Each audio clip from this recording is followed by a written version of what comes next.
Hello and welcome to another episode of Football Talk Podcast. My name is Ozzie and I'm your host for today's show. Now, there were certainly some fireworks that were lit up during match week 14. You had a few bangers in the Liverpool versus Fulham game, goals galore in the match between Man City and Tottenham. United were swept away by the Tsunami and Arsenal clinched the win to maintain their top spot in the league. So let's begin the match week review with Man City versus Tottenham. But before we start, let me just read a couple of comments here. The first comment is Ensman TV. Thank you for your comment. Bless up, bro. Thank you for your support as always. And we've got Bush who says, hit that like on the way in. Thank you, Bush. Thank you for your comment as well. Let's talk about the game, Man City versus Tottenham. What a game this was, full of goals and a bit of controversy in the last minute of the game.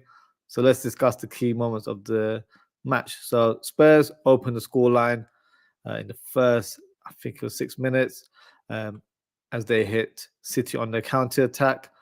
Son nudges Doku, holds his ground and hits a low shot into the bottom corner. Great finish by Heung-min Son there. But unfortunately for Son, he scores in the wrong end a few minutes later from a City free kick. Haaland misses a glorious chance from inside the box. Can't believe he missed that.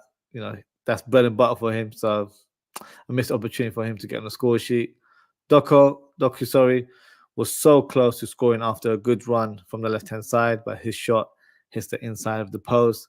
But City eventually took the lead as Doku threads the ball towards Alvarez. He squares it to Foden, and he scores from point blank. Routine move for City there. Spurs equalised from an unlikely scorer, and that's Lo Celso, who's picked up some form in Maddison's absence. That's 2-2, I believe. Lovely finish as Lo Celso curls it into the bottom corner, posting in. Grealish takes the lead in the 81st minute for City, but Spurs respond with a late equaliser in the 90th minute through a Kulusevski header. Now, at that stage, City thought they had the opportunity to go on and take the lead as Grealish is through on goal in the final minute. Despite the ref blowing the advantage, playing the advantage, he's blowing the whistle before Grealish has even got the ball under his feet and couldn't even dribble towards the goal. So a crazy moment from the referee. The City players had every right to be furious. Shocking decision to say the least. Don't need to be a City fan to say that. But the way things are panning out right now is poor officiating. It's become the norm in the league, unfortunately. That's just things are how they are at the moment. City have been dropping points against the top four this season. Could this be costly? Remains to be seen. But there are some cracks in the team that are being discovered right now. The next game, Liverpool versus Fulham. Now, what a crazy game this ended up being. Far too open for my liking, but an entertaining one for the neutrals with some spectacular goals coming from the Reds. Liverpool opened the scoreline through a Trent free kick. Those new white and red Predators are certainly doing the job. Unfortunately, after the game, the goal was awarded to Leno as it hit his back before it went past the goal line, which is complete nonsense. I thought the goal scorer always gets the advantage in these situations. Clearly not. Harry Wilson equalized a few minutes later with a tap-in. Kelleher should have done much better in that situation as it went through his legs. But then step up Alexis McAllister, a.k.a. Mac10, who hits a 30-yard screamer into the top corner. What an unbelievable finish from the Argentine midfielder there. Tete equalizes just before halftime again. Kelleher should have done much better with the save. He just had a shocking afternoon by a country mile, unfortunately. Unbelievably, it was Fulham who took the lead in the second half. Kearney drives into the box, hits across towards the Cordova-Reid, who leaps over Tsimikas and heads the ball into the back of the net. Poor defending from Liverpool again. But it was our Japanese maestro, Wataru Endo, comes on the pitch and hits a beautiful shot into the top corner to equalize. And what a strike it was. And it was at the top end as well. So a special moment for him. I'm sure he enjoyed that during the game. Now, literally a minute later, Trent Alexander-Arnold gets the ball from inside the box and smashes it into the bottom corner. The crowd goes wild. All the players are sliding through to celebrate with Trent. What a moment it was from the mentality monsters there. Overall, a good win for Liverpool. The performance didn't reflect the quality on the pitch as we conceded some poor goals, but the drive and determination helped us through and claimed the win in the end. We're in second place right now, only 2 points behind the current leaders that are Arsenal. And speaking of Arsenal, let's review their match against Wolves. Huge win for the Gunners as the victory helps maintain their position and also provides a bit of distance from their rivals. Saka opened the scoreline with a nicely hit right foot shot into the bottom corner, but the second goal was a great team move. Lovely quick first touch passing from Arsenal. The move started from Saka on the right-hand side, hit a high cross that ended up with Jesus. He pretty much did a 1-2 with Zinchenko, squared it to Odegaard, and he hit a hard and low shot into the bottom corner. Lovely finish from the Arsenal captain there. Martinelli was so close to making it 3-0, but his effort hits the woodwork. But it was Wolves that scored the next goal, and it ended up being the consolation goal for the team. Lovely strike by Cunha with his left foot, smashed it into the corner.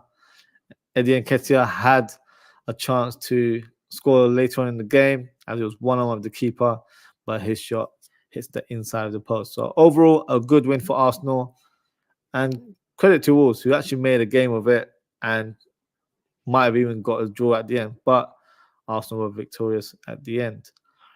Newcastle versus Manchester United, which ended 1-0. Just when it was looking like Ten Hag had turned the leaf, as he's managed to notch up a few wins recently. But unfortunately, the toothless United reappear against Newcastle, who are simply head and shoulders above their opponents. The scoreline may not suggest it, but Newcastle were a better team altogether than Manchester United in every department. Worrying times for United fans who will feel dismayed about their team, as they are levels below what they should be producing on the pitch. Newcastle had a decent amount of chances. Isaac was very close to scoring from close range. Trippier also had a free kick that hit the post, but it was Gordon who opens the scoreline and got the match winner. Great play by Newcastle with quick passing, and Trippier with the assist there. In terms of Manchester United, worrying times, if you're a United fan. On the other hand, for Newcastle, they leapfrog United in the league and are now in 6th position. The next game, Chelsea versus Brighton, which ended 3-2 to Chelsea. The Blues are back to winning ways after a close encounter against the Seagulls. Enzo was on it today, or during that game, I should say, as he scored a brace. The first goal was a header, and the second was a late penalty. Cowell scores his first goal of the season for the Blues, and it had to be against his former team where he was on loan last season. Buonanotte opens the scoreline for Brighton with a beautifully close shot from the right-hand side. Callagher gets dismissed after receiving a second yellow. Now, when you make those type of challenges, it's always going to be a risk. So, fortunately, he was sent off and will be suspended for the next game. João Pedro scores the second goal for Brighton with a header. So that win moves Chelsea to 10th in the league. Still a long way before they climb up that table. In terms of other games, West Ham versus Crystal Palace, that ended 1-1. A good point for the Eagles, in my opinion. Kudus opens the scoreline for the Hammers with a right-footed finish. He's certainly loving life in the Premier League so far. Palace equalised through Edouard.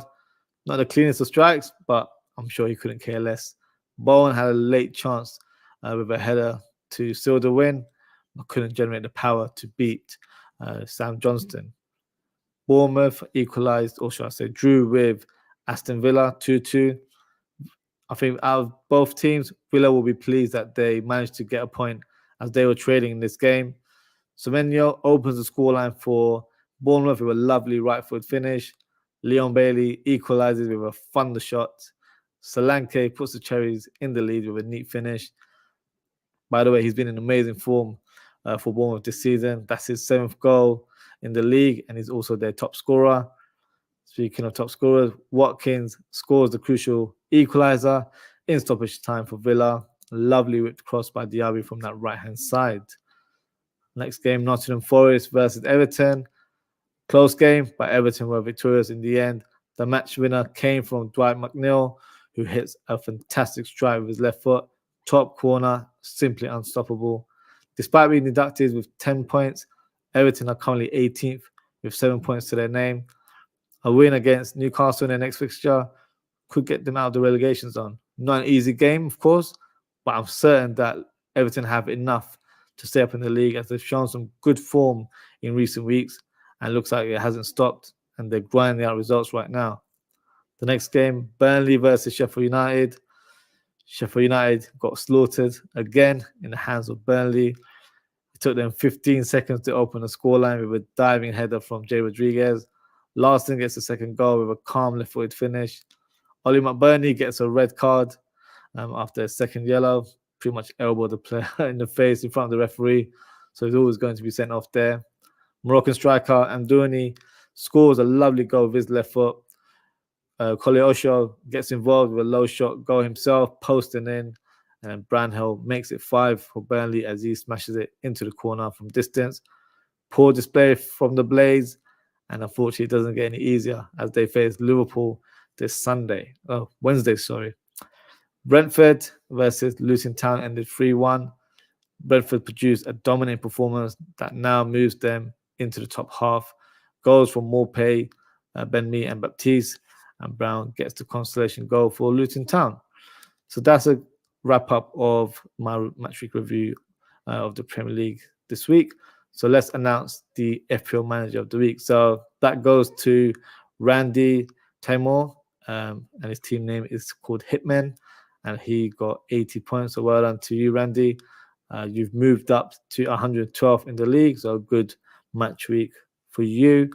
In terms of my performance, I've dropped in the league to 52nd, as I only managed to obtain 50 points. So back to the drawing board for me, as I need to pick up points quick and fast as the games are piling up, especially in December.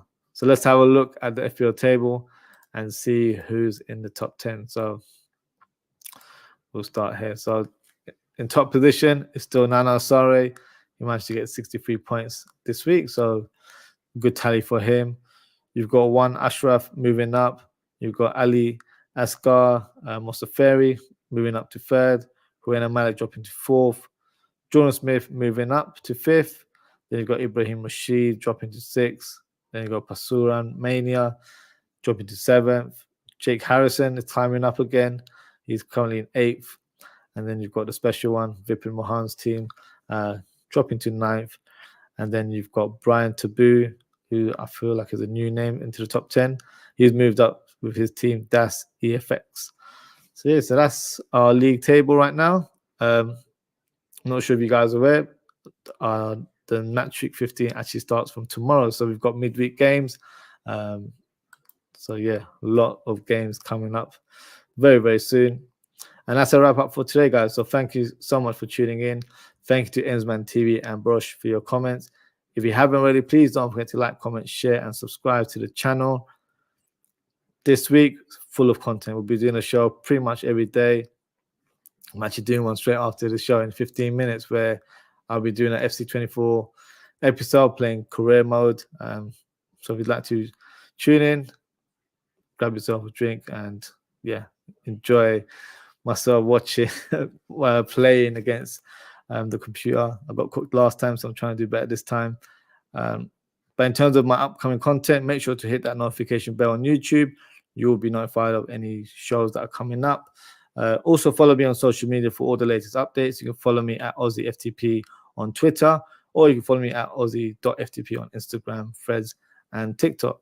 So until next time, guys, take care, stay safe, and I hope to see you all very soon. Goodbye.